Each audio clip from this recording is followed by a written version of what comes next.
प्यारे बच्चों, नमस्कार। हमने कल अपना 12वां अध्याय शुरू किया था, हीरोन का सूत्र। उसमें हमने बताया था कि त्रिभुज के क्षेत्रफल का सूत्र 1/2 आधार गुणा ऊंचाई होता है। समबाहु त्रिभुज के क्षेत्रफल का सूत्र वर्गमूल 3/4 गुणा में भुजा का वर्ग होता है। और विषम बाहु त्रिभुज जिसकी तीनों भुजा अलग अलग हो, उस त्रिभुज का क्षेत्रफल निकालने के लिए हीरोन का सूत्र होता है। हीरोन का सूत्र हम क्या होता है वो हमने इससे पहले वाली वीडियो में अच्छी तरह से बता दिया। और साथ में हमने कुछ क्वेश्चन लिए थे 12.1 प्रश्नावली के। आज हम 12.2 प्रश्नावली ले रहे हैं। उसमें हमने पहले एक ये क्वेश्चन लिया है जिसमें एक हवाई जहाज का चित्र बना हुआ है कागज पे, जिसमें ये 5 आकृतियां हैं, 1, 2, 3, 4 और 5। हमने इस पूरी आकृति का क्षेत्रफल निकालना है। तो इस पूरी आकृति का क्षेत्रफल निकालने के लिए हम पहले आकृति का क्षेत्रफल निकालेंगे, दूसरी का निकालेंगे, तीसरी का, चौथी का और पांचवी का, और फिर हम इन सारे को जोड़ देंगे। तो सारे को जोड़ने पांचों आकृतियों का क्षेत्रफल हम जोड़ देंगे तो पूरी आकृति का क्षेत्रफल आ जाएगा। ठीक है, तो यहाँ हम इसको देखते हैं कि ये आकृतियां है कैसी और उनके क्षेत्रफल निकालने का सूत्र अगर हमारे पास है या नहीं। पहली त्रिभुज है जिसकी ये भुजा 5 सेंटीमीटर है, तो ये भी 5 सेंटीमीटर होगी। वैसे ये समद्विबाहु त्रिभुज है, ये तीसरी भुजा उसकी 1 सेंटीमीटर है।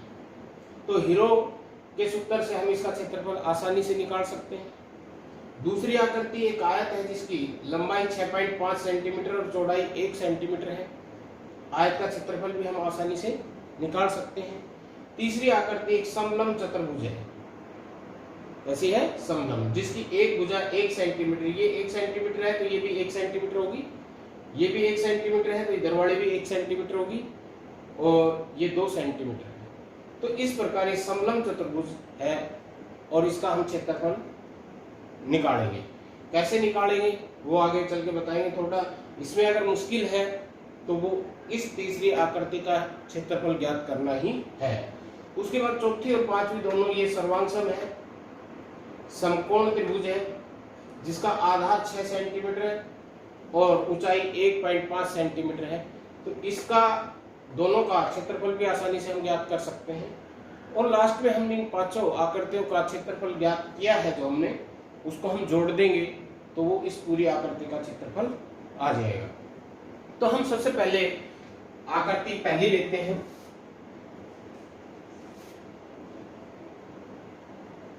आकृति फर्स्ट पहली, इसमें हम हीरोन का सूत्र लगाना है तो सबसे पहले हम S निकालेंगे। तो S बराबर होगा तीनों भुजाओं का योग।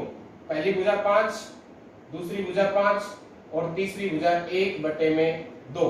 तो इस तरह से ये आगा 11/2 सेंटीमीटर। अब हम इसका क्षेत्रफल निकालेंगे। तो इसका क्षेत्रफल क्या होगा? हीरोन के सूत्र से हम क्षेत्रफल निकालते हैं S यहाँ है 11/2 गुणा में S माइनस पहली भुजा 5 है, S 11/2 माइनस दूसरी भुजा भी 5 है, और गुणा में S 11/2 माइनस तीसरी भुजा वो कितनी है? 1। इस तरह से ये किसके बराबर आ गया? 11/2 गुणा 11/2 माइनस 5। इसको हल करेंगे तो 5 दूनी 10, 11 में से 10 गया 1/2, ये भी 1/2 आएगा, और ये 2 एकम 2, 11 में से 2 गया 9/2, 9/2। आगे ये आ गया। अब यहाँ 9, 11 पूर्ण वर्ग संख्या नहीं है, लेकिन 9 तो पूर्ण वर्ग संख्या है। तो 9 किसका वर्ग है? 3 का, गुणा में वर्गमूल 11, बट्टे में कितना आएगा? 2 दूनी 4, 4 दूनी 8, 8 दूनी 16, और 16 किसका वर्ग है? 4 का। तो इसका क्षेत्रफल 4/3 वर्गमूल 11।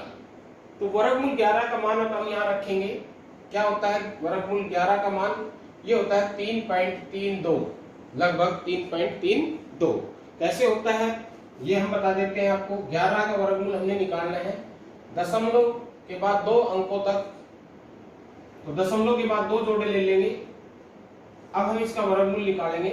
पहले वर्ग दशमलव से पहले 11 है तो ये कितने में गया? 3 पे। 3 तिया 9, 2 बच गया। आगे जोड़ा उतार लिया हमने। वर्गमूल में हमें पता है, वर्गमूल वाला चैप्टर हम कर चुके हैं, तो जोड़ा उतार लिया 2 जीरो का। यहाँ इसका डबल होगा 6, क्योंकि हमने दशमलव के बाद वाला जोड़ा उतारा है तो हम यहाँ दशमलव लगा देंगे। अभी कितने में गया? 3 पे। 3 तिया 9, 6 तिया 18, 11 बच गया। अब अगला जोड़ा उतार लेंगे। यहाँ कितना होगा? इसका डबल 66। इसका डबल कितना होगा? 66। अब ये लगभग 2 पे गया। लगभग कितने में गया? 2। तो इस प्रकार से 11 का जो वर्गमूल है वो 2 दशमलव स्थान पे कितना है? 3.32। और इसको आगे हल करेंगे तो इसके साथ गुणा करके 4 से भाग कर देंगे, तो ये आया 3 दूनी 6, 3 तिया 9 और 3 तिया 9, 9.96 बटे 4, और इसको 4 से भाग करेंगे तो कितना आ जाएगा? 4 दूनी 8, 4 दूनी 8 और 1 बच गया 9, 4 पंजे 20। ये लगभग 5 पे चला गया। दशमलव एक स्थान तक लेंगे तो 2.5 वर्ग सेंटीमीटर।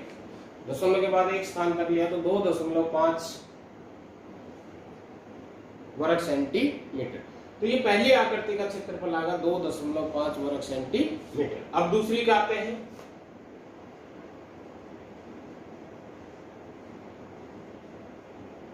का क्षेत्रफल, क्योंकि ये आयत है तो इसका हम क्षेत्रफल सीधा ही निकाल सकते हैं।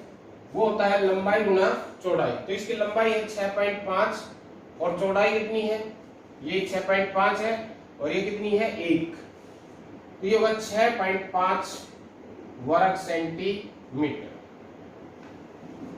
अब हम जो सबसे इसमें थोड़ा सा मुश्किल है वो है तीसरी आकृति का क्षेत्रफल। तीसरी आकृति एक समलंब चतुर्भुज की आकार की है और हमें पता है समलंब चतुर्भुज का क्षेत्रफल होता है 1/2 समांतर भुजाओं का योग, भुजाओं का योग गुणा में उनके बीच की दूरी।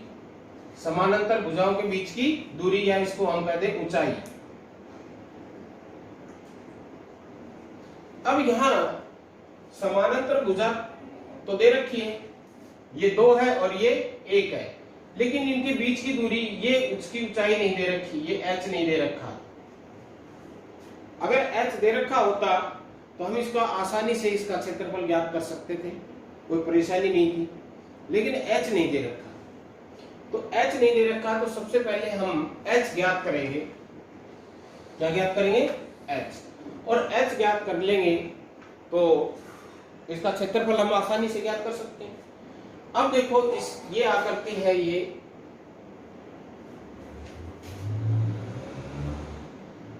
इस तरह की समलंब चतुर्भुज है। ये 1 सेंटीमीटर है, ये 2 सेंटीमीटर है, ये 1 सेंटीमीटर है और ये 1 सेंटीमीटर। अब अगर हम इसको यहां से काट दे, या इसको हम ऐसे काट दे,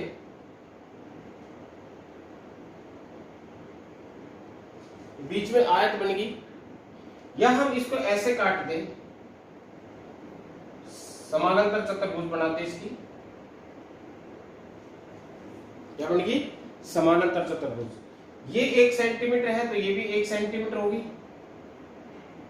ये 1 सेंटीमीटर है तो ये भी 1 सेंटीमीटर होगी। अब ये पूरी 2 थी और यहां तक ये 1 सेंटीमीटर है तो ये कितनी बचेगी? 1 सेंटीमीटर।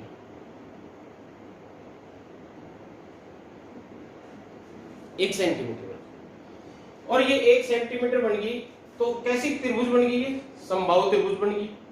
ये भी 1 सेंटीमीटर, ये भी 1 सेंटीमीटर और ये भी 1 सेंटीमीटर, और समबाहु त्रिभुज बन गई।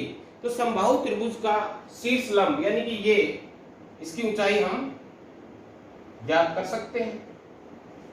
सूत्र हमने कल बताया था कि एक समबाहु त्रिभुज का शीर्ष लंब क्या होता है? वर्गमूल 3/2 गुणा में भुजा, वर्गमूल 3/2 गुणा में भुजा। तो हमने इस समानांतर समबाहु त्रिभुज का शीर्ष लंब निकाल दिया। जो इस समबाहु त्रिभुज का शीर्ष लंब होगा वही इस समलंब चतुर्भुज का शीर्ष लंब होगा। तो ऊंचाई निकल गई, ऊंचाई निकलती हम इसका क्षेत्रफल ज्ञात कर सकते हैं। तो देखो आकृति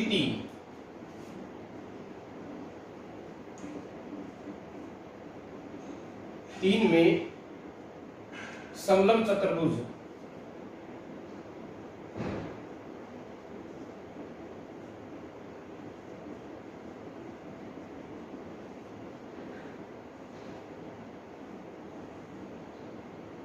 ये आकृति 3 है, ये 1 सेंटीमीटर है, ये भी 1 सेंटीमीटर है, ये भी 1 सेंटीमीटर है और ये 2 सेंटीमीटर है। आकृति 3 में समलंब चतुर्भुज जो दे रखी है को इस प्रकार बांटते हैं कि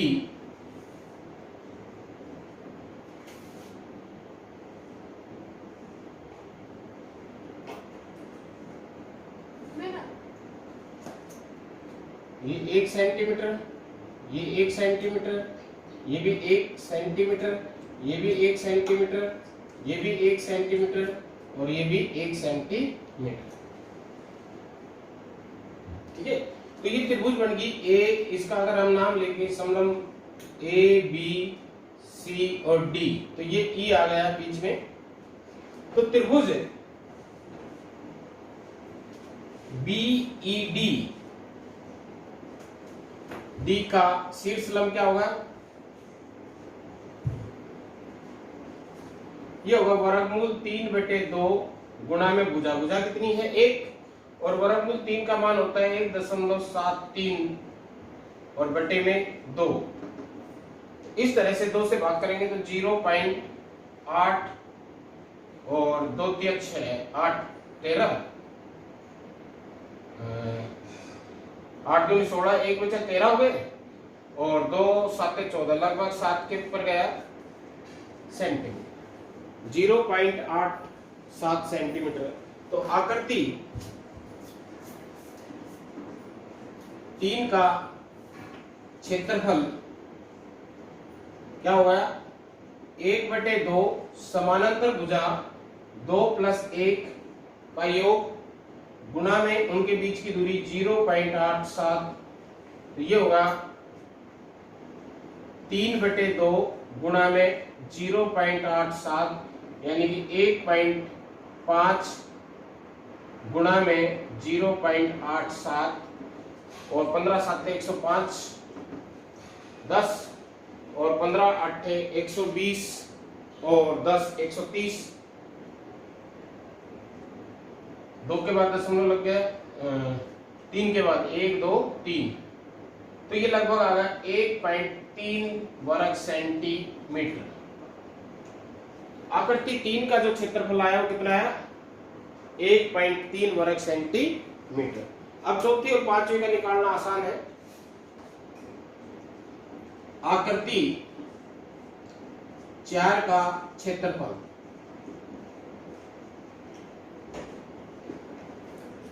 समकोण त्रिभुज है, 1/2 आधार 6 ऊंचाई 1.5, 3 पे कट गया 4.5 वर्ग सेंटीमीटर।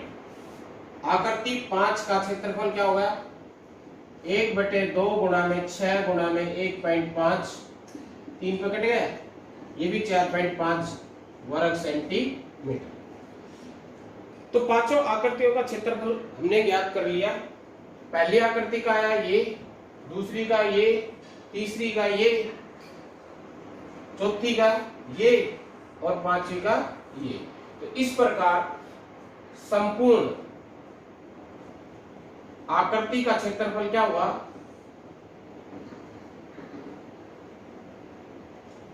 ये बराबर होगा, इन पांचों को जोड़ देंगे, 2.5, 6.5, 1.3, 4.5 और प्लस में 4.5, इन सबको जोड़ेंगे। पॉइंट के बाद 5 और 5 10, 10 और 3 13, 13 और 10 23, 2, 4 और 2 6, 6 और 2 8, 8 और 1 9, 9 और 8 9, 4 और 4 8 और 1 9 और 2 11, 11 और 6 17, 18, 19 वर्ग सेंटीमीटर। इस संपूर्ण आकृति का जो क्षेत्रफल है वो क्या है, 19.3 वर्ग सेंटीमीटर। तो इस तरह से हमने इस संपूर्ण आकृति का क्षेत्रफल ज्ञात कर लिया। इसी प्रकार से कोई भी आकृति दे रखी हो उसके हम टुकड़े कर सकते हैं और टुकड़े करके उन टुकड़ों का क्षेत्रफल निकालेंगे और उनको जोड़ देंगे। जैसे कि ये संपूर्ण आकृति दे रखी थी, इसके हमने 5 भाग कर दी, पांचों भाग का अलग अलग हमने क्षेत्रफल ज्ञात कर लिया और हमने लास्ट में इनको जोड़ दिया।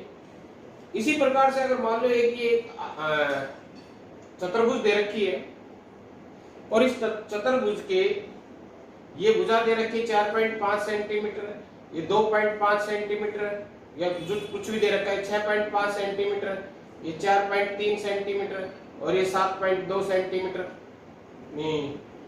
5.2 सेंटीमीटर। और इसका अगर हमने क्षेत्रफल निकालना है तो हम निकाल सकते हैं। पहले इस त्रिभुज का क्षेत्रफल निकाल लेंगे हेरों के सूत्र से, इसका क्षेत्रफल निकाल लेंगे हेरों के सूत्र से, और फिर हम दोनों को जोड़ देंगे तो ये संपूर्ण चतुर्भुज का क्षेत्रफल हो गया। इस प्रकार से हम ज्ञात कर सकते हैं। तो आज के लिए इतना ही, इसको ध्यान से देखना और ध्यान से करना, बाकी कल करवाएंगे।